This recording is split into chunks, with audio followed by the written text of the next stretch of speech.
Okay, Joey, thank you for taking your time. Oh, it's such a pleasure.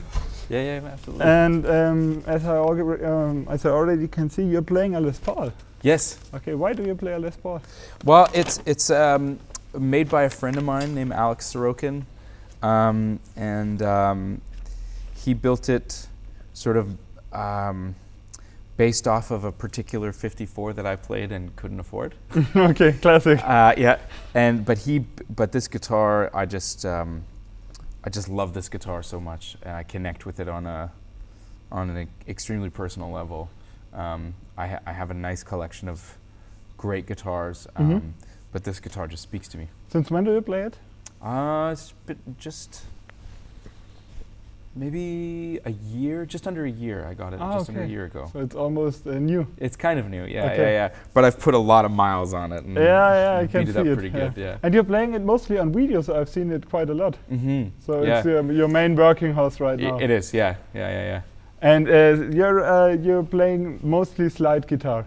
When did you develop your sliding style? When did it start? I started really getting into slide guitar probably around 23. So I'm 32 now. So it's just about 10 years. I mean, I've always played a little bit of slide, but I really started getting into it around 23, 24 maybe. Has there been some major influences? Yeah, Derek Trucks was a big one, and my dad and mom were always big fans of slide guitar, and it wasn't really my thing. And then I heard Derek Trucks, and I went back through all the old record collection. So my parents had a lot of Sonny Landreth, who's not related, but an amazing slide player. So I went back and listened to all those records and was blown away. And Ry Cooder and Bonnie Raitt and David Lindley and you name it. All these great slide players, and sort of rediscovered my love for it. And then through that, then I started to explore into the Campbell brothers, Chuck Campbell playing lap steel or pedal steel. Where some kind of there's a connection between slide guitar and lap steel. Oh yeah, absolutely, yeah, for sure. So I just I've just been become a really big fan of it, obviously.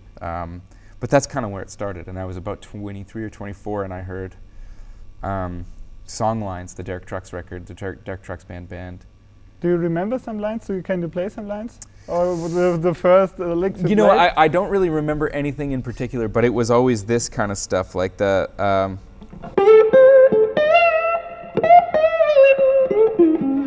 I'm doing a bad impression of it, but that really vocal kind of. Yeah. I love that, and that's what got me about his playing.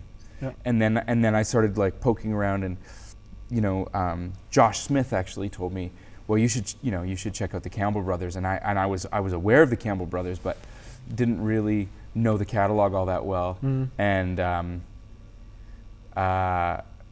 Aubrey Gent as well, and his son AJ Gent, Aubrey Gent and AJ Gent, Gent. Anyway, those guys are just next level, that vocal playing. So I started digging into that and trying to steal and borrow what I could. What is it that fascinates you about the slide guitar? I think just the freedom. It also it gives you more area to play, but it also gives you heightens your chance of making mistakes. Okay. So in which way? Well, I mean, you could. You know what I mean? You always can. When you miss a note, you can really get back to it. Yeah, exactly. Okay. So that's always kind of thrilling, and I mean, I have moments where I'll just close my eyes and play a note and try to react to it, and sometimes it's terrible. And sometimes it's very good. Exactly. You got to take risks. Yeah. So sometimes the slide is showing you the way you're playing, that you're not planning to do something, so you just get into the flow. Exactly. Yeah, exactly. Okay. Do you think that the slide guitar also emphasizes human voice, kind of? It certainly can. Yeah, absolutely. It certainly can. I feel like, the thing that makes the voice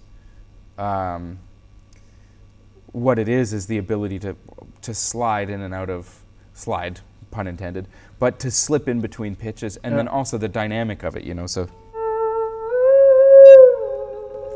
so if you emulate if you were to sing to something, you wouldn't just sing at the same volume the entire time. You would play with the volume as well. And so, if you incorporate that sort of like, if I wanted to get to a C natural, for example, I could go, and which is, you might do that, or, if you were singing something, you might slip into the note from somewhere else. So trying to like emulate those things will definitely give you that kind of vocal quality. And I think, Jeff Beck does it with a whammy bar, but he's doing the same thing, right? He's bending in and out of the notes and pulling them sharp or pushing them flat or whatever. That's also a thing with the slide guitar. And if you listen to a lot of my favorite singers, people like Stevie Wonder and Doyle Bramhall and what's his name? Donny Hathaway, one of my favorite singers of all time. They all do this thing where, if you were to play like some blues lick like that, instead of playing it or singing it like that, they'd go.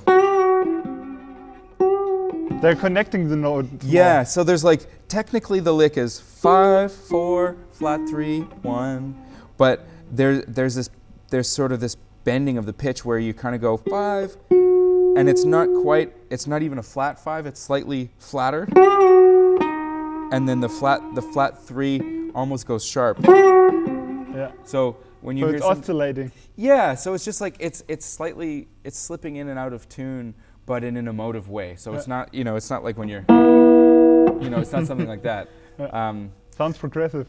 Yeah, quarter tones, man.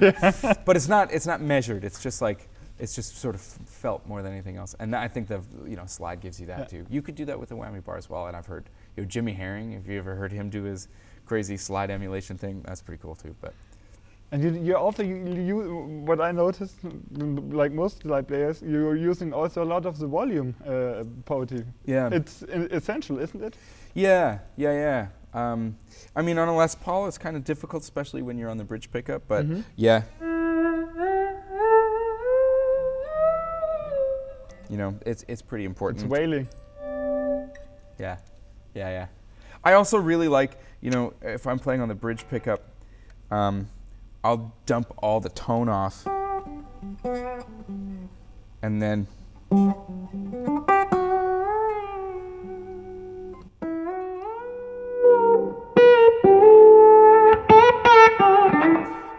and it also gives you an added sort of dimension. But the tone pot is I use a lot as well. Okay. I'm always kind of adjusting the.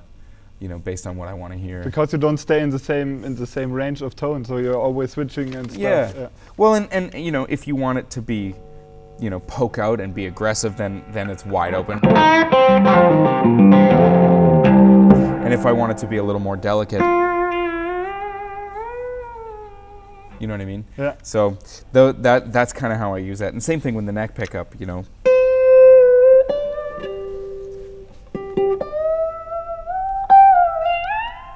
Or so you have so many tones right here. So you almost don't need any pedals technically. Almost. Don't go crazy though. Would be my next question by later. Yeah. But do you've got a special distance of the strings of the fretboard, or have you prepared something? No, like that? I'm always adjusting. Like I think even when you walked in, I was adjusting my bridge. Yeah. I'm always sort of fine-tuning it. The action is, I don't know how many millimeters that is. I haven't actually ever measured it. But it isn't a special. No, it's just by feel. Okay. Yeah, so I don't want it too high that things won't play in tune. But I also I need to make sure that's not too low. Yeah. Because otherwise, then the slide bar runs into the frets and it's noisy and stuff. So. And you're still doing kind of a lot of chords, playing them. So you're connecting the slide guitar with while at the same time you're playing chords. You've got some example for it, for example? Oh yeah, sure. Some riffs. Like.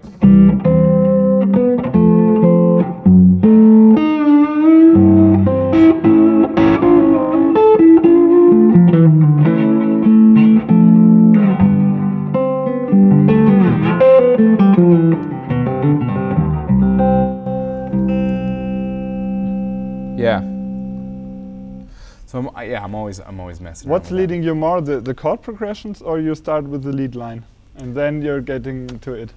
They kind of happen at the same time. Okay. Yeah.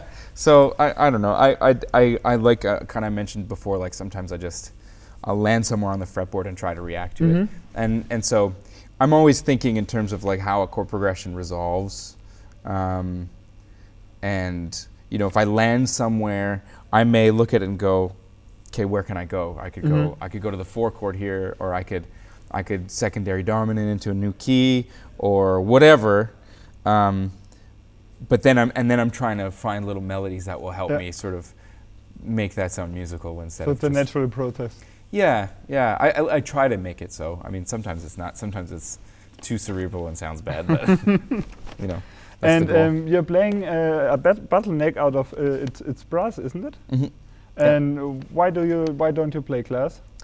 You know, I just like the way brass feels. I like the way it sounds. It's a little noisier than glass. Glass is a little quieter. So I do have like a collection of nice glass slides for playing on other people's records and stuff, because sometimes, you know, you play slide and go, oh, it sounds good, but it's really noisy. You go, okay, yeah, okay. I mean, it's part of the deal. It's kind of noisy, but you know, it's like complaining about the hum of single coil pickups. It's just like it's part of it. But so I do, and I don't think it. Honestly, I don't really think one sounds better than the other. I just when I put a brass slide on, that feels comfortable. Okay. That's just what I'm comfy with. Yeah. And always the question: the pinky or the ring finger? You're playing with the pinky. Always with the pinky for me. Yeah. I think it was because the first slide player that I heard of was Landreth through my dad, and my dad was a big fan of his, and he actually played on my dad's album in the 90s. Ah, he did? Wow. Yeah, so my dad knows him a little bit, and was just like, that's the finger my dad wore it on, and I think it's probably because Sonny wore it on that finger. So you didn't have any choice.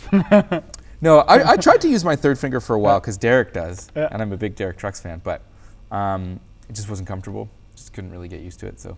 Yeah. I've got his signature guitar, and I really like it. Oh, the SG, the 61? Yeah. Perfect. I bet you that's a nice guitar. Yeah. And which string gauge do you play? 19 on top, 19, 22, 26, 40, 50, 65. Okay. 64. They're kind of heavy. Yeah. Okay. Yeah. You needed to emphasize the sound, I guess. I guess so. I started using, because it's tuned down to C, this guitar. And I started by using baritone strings, like the D'Addario 14 to 68 set. You could do some heavy metal with it. That's right. That's right. I'm sorry to anybody who plays heavy metal. That's very insulting, I'm sure.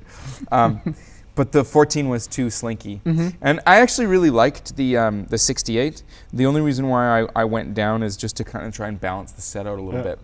Because the 68s are pretty big. They sound great and they feel great, but it's a little off balance. So you're still looking for the right tone, kind of. It's a never-ending search, isn't it? Definitely. Well, it's funny, man, because I started with, okay, so it was 14. I think the B string would have been like 17. And I started going up and up and up, and eventually I got the 19. I liked the way the 19 felt, and I was using a 20 gauge on the B string. It just didn't sound right. You know, it was just like it felt okay, but it didn't sound right. So I went up to a 21. I was like, okay, that's a little bit better, but it still kind of has this weird hollowness. And I put on the 22, and that's where it sounds best to me. So, yeah, it's like kind of a quest, isn't it? Yeah, like it's interesting because this bridge. Just speaking of that quest, I hate this bridge so much. Why do you play it? Because I can right now because I can get the guitar to intonate. Because with the standard wrap tail, it won't intonate, and because I play so many chords, that's a big problem. But I bought this bridge because I want to get the intonation curve. Because I play in an open tuning, the intonation is different, so the compensated wrap tails won't work. So I'm actually going to have a wrap tail made out of aluminum. Which brand is it? This I don't remember. It's a good bridge. It's a bridge. It's a bridge, yeah. And it's nothing against the people who make it, but it just doesn't sound as good as the original. It's individual. Maybe it's the best bridge for anybody else. Totally. But not for you. But not for me. And I put it on, and it's just like, even on this tour, I put it on, took it off, put the old bridge back on, played a couple gigs, and was just too frustrated with the tuning, so I put this one back on. So it's really funny, but I'm always fussing. you know. I've even made modifications to this. I've filed out parts of it. Are you doing a lot of modifications to guitar? What pickups do you use? These are throwback KZ54s, I think. Actually, let me check my phone because I have the exact specs. Maybe you can edit this out.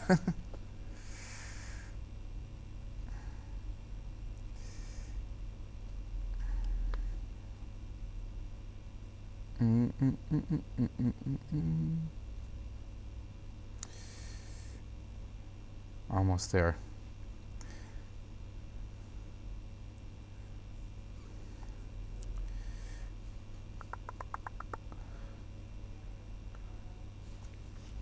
Sorry, No throwback KZ90 52/54. Okay. Yeah. Now we got it perfectly. Now you got right. it. Now it's perfect. Yeah. Okay. Yeah. And what is it that you're looking in pickups? You're looking for in pickups? These were just because I had fallen in love with a particular guitar. We chose these because these were wound. The people at Throwback Pickups, they have the original Gibson winder machines. They have a bunch of the original winders, and these were wound on the same machine that guitar's pickups were wound on. So that was part the of it. 54. Yeah. So it's just cool. You had to buy them. Had to. And they sound great. They sound really, really great. Okay. And which amps do you use? On this tour, I'm using the 2 Rock, and then this little Rev D20, and it's kind of set up in a wet dry. I have this amp set off of this smaller pedal board, which I don't know if you can see with the camera, but and I'm blending in. So I have an expression pedal that goes to the D20 that will blend in a room sound. Okay. And when the expression pedal's all the way down, then it's just stereo. And okay, what sound does have which amp? So can you describe it a little bit? The 2 Rock just sees the regular pedal board information, and then the Rev sees the regular pedal board, but then it's got an expression pedal which will blend in some effects. So I'm running it basically in a stereo configuration, but then I can basically bring in a room sound on this, which just kind of makes the guitar sound a little fatter. It's not like a really big detail, but it's just kind of mostly it's just for me on stage. Honestly, it's just fun. to feel a little bit more comfortable. It's just fun, honestly. Like I bring this in, and then all of a sudden the guitar sound just kind of goes, you know. So it's cool, yeah. And which effects do you use? I can see it here, right? I'm doing a photo later. Yeah, I have 2 of the Jackson Electronics pedals. I have their compressor, the Bloom, and the Broken Arrow, which is their new drive. And they're both really, really versatile pedals. They both have great boosts built in and really cool 3-band EQ that I love and use a lot of. For effects, I'm using the Chase Bliss stuff. I got a Tonal Recall, a Therme, and the Dark World Reverb. Oh, Therme, nice. Yeah, I love it. It's crazy. And then this thing, the Montreal Assembly Count to 5. Oh my God, you want to hear it? Yeah, of course. Yeah, okay. It's really, really great. Where is it? In here. Here. So it does this crazy shit.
What the Count to 5 does is it'll take your whatever you sort of put into it, and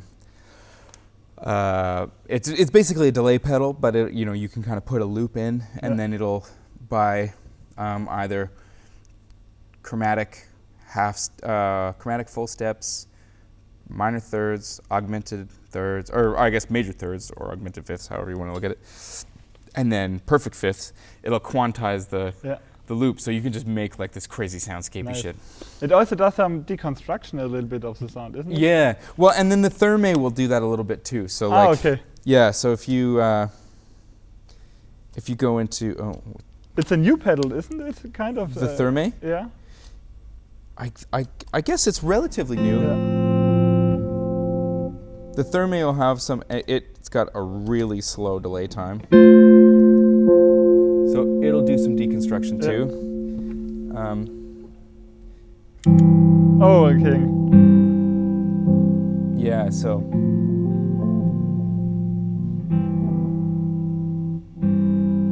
This sounds like the ending of a movie or something like that. Totally.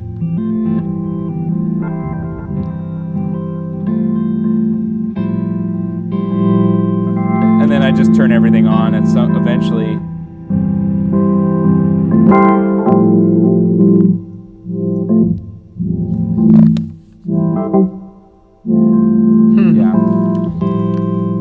Yeah. So I start the show with some ambient sounds like that, and then I end the show with some ambient sounds like that, and it's just like, I think I'm very into the creative process, and so like a lot about playing guitar is just about like chasing after sounds and coming up with and the right bridge.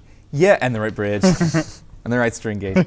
But that's all part of the creative process for me. Like running cables on my pedal board is creatively fulfilling for me. And so anyways, this little pedal I get a lot of joy out of.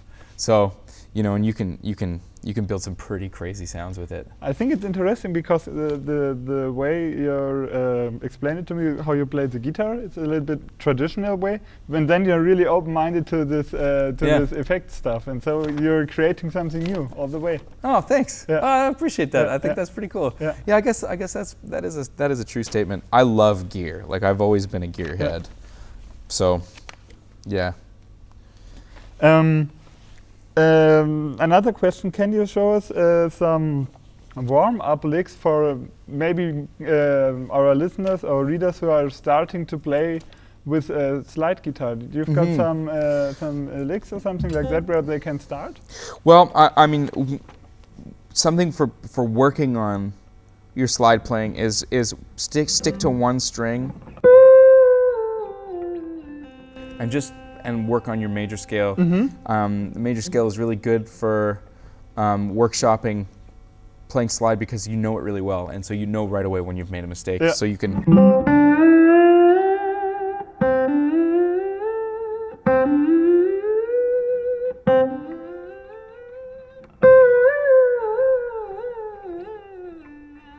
Things, experimenting with different patterns and stuff like that, and chromatic scales like.